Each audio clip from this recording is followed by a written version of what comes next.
Would you like to know what the most common menopausal signs and symptoms are? Today we touch on the top 10. You're listening to Menopause Natural Solutions, episode 135. What is the number one health complaint during the menopausal transition?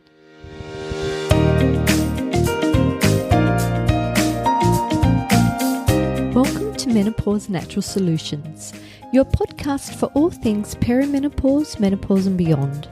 Stay tuned as your host, naturopath Jennifer Harrington, explains how to use natural therapies to find your ultimate health and happiness during your transition.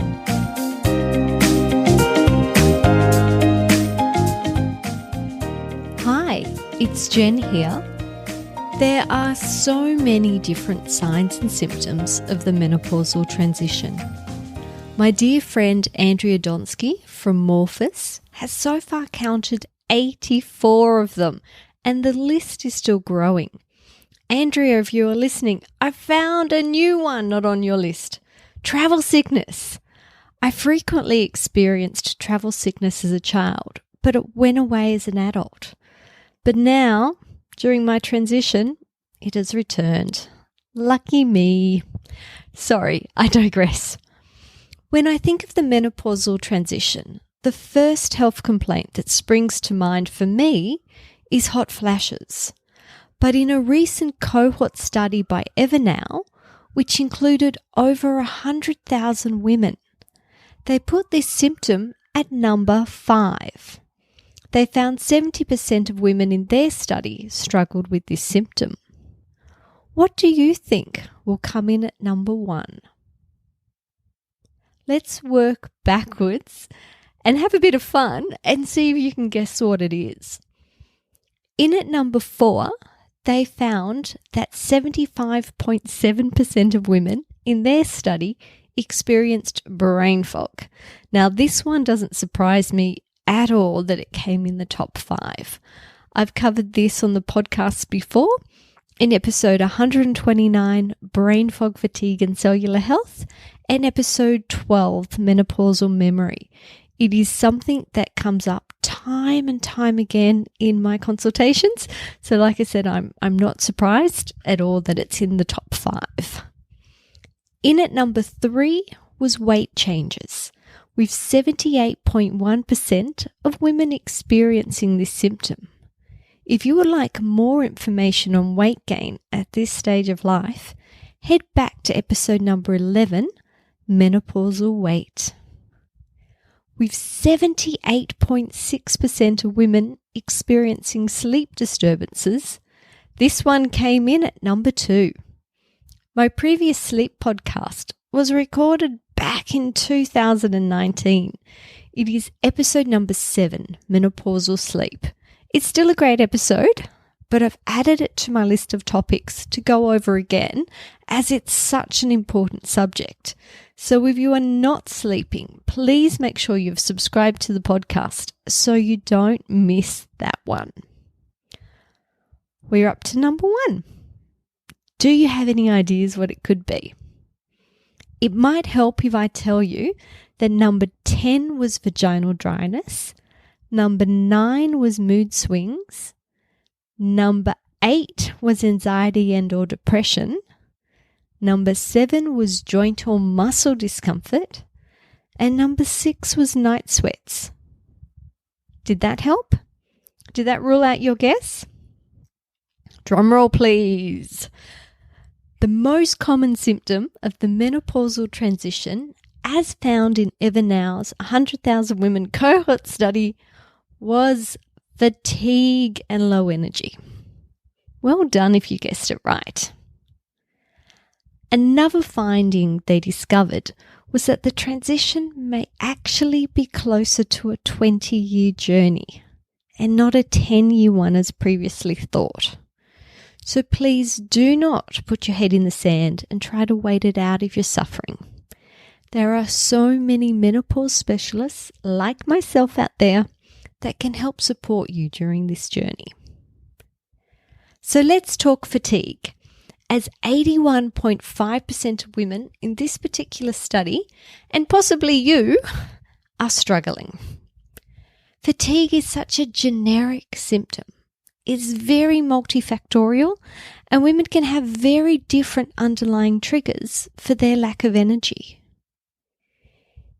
Recently, in episode 129, Brain Fog, Fatigue and Cellular Health, I discussed the role of phospholipids. These make up your cellular membrane. If you don't have a healthy membrane, you can't have a healthy cell.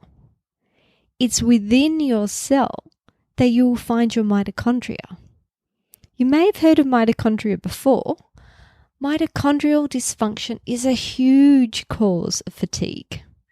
Think of your mitochondria as the battery within your cells. If they are out of charge, so are you. Back in episode 10, Fatigue in Menopause, I discuss mitochondrial dysfunction in much more detail.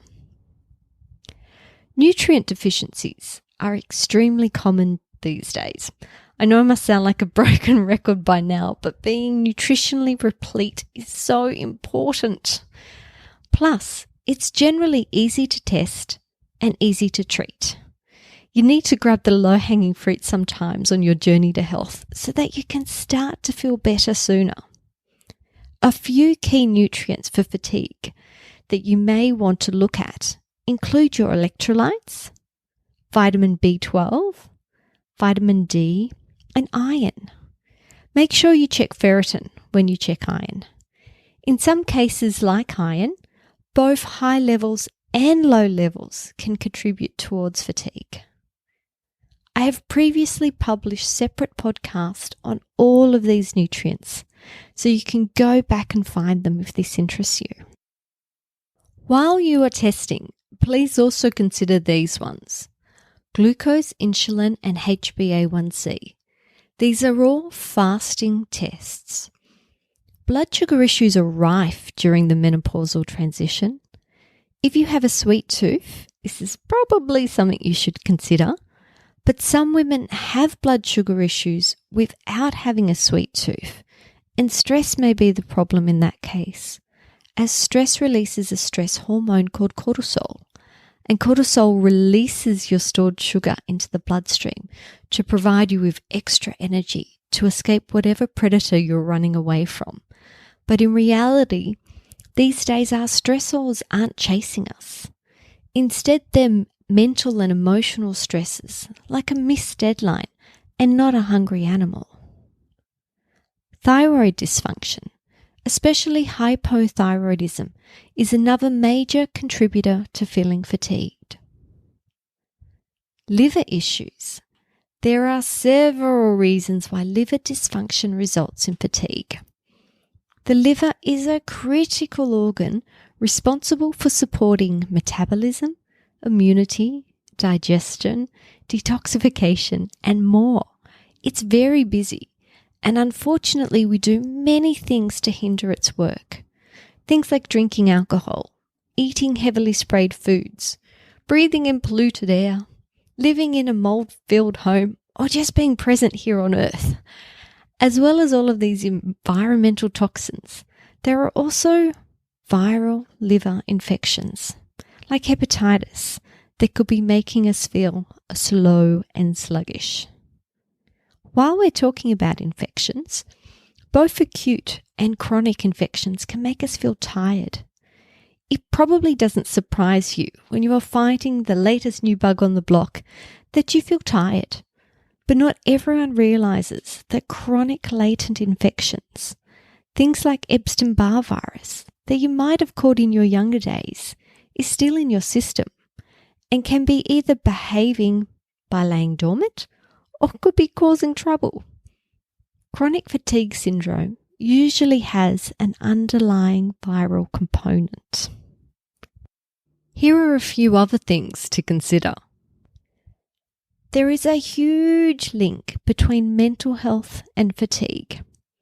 Stress, anxiety, and depression all have such strong ties to feeling fatigued.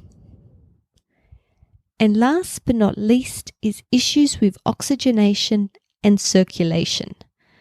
An example of an oxygenation issue is sleep apnea. Here we don't get regular, continuous amount of oxygen in overnight. And this certainly contributes to fatigue and other serious consequences. Poor circulation slows or reduces the amount of oxygenated blood and other nutrients transported via the blood from reaching our cells. So guys, you can see that fatigue is really multifactorial. If you are experiencing it, it is worth seeking help. Please know you're not alone at all, as we found in this study that 81.5% of women were also struggling with fatigue.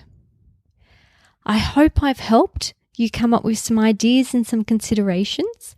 Know that you can't do this on your own. You might want to consider going back and chatting to your doctor, maybe filling in some of those gaps with testing, and also know that I'm available for consultation.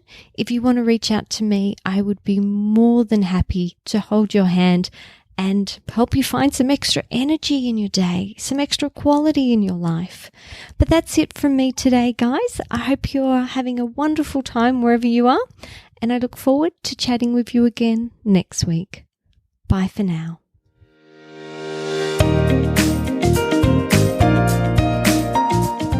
Thank you for listening to Menopause Natural Solutions.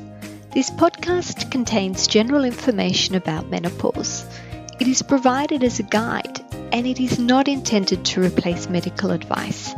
Opinions of guests are their own, and this podcast does not endorse or accept responsibility for statements made by guests. If you have enjoyed today's episode, please share it with a friend.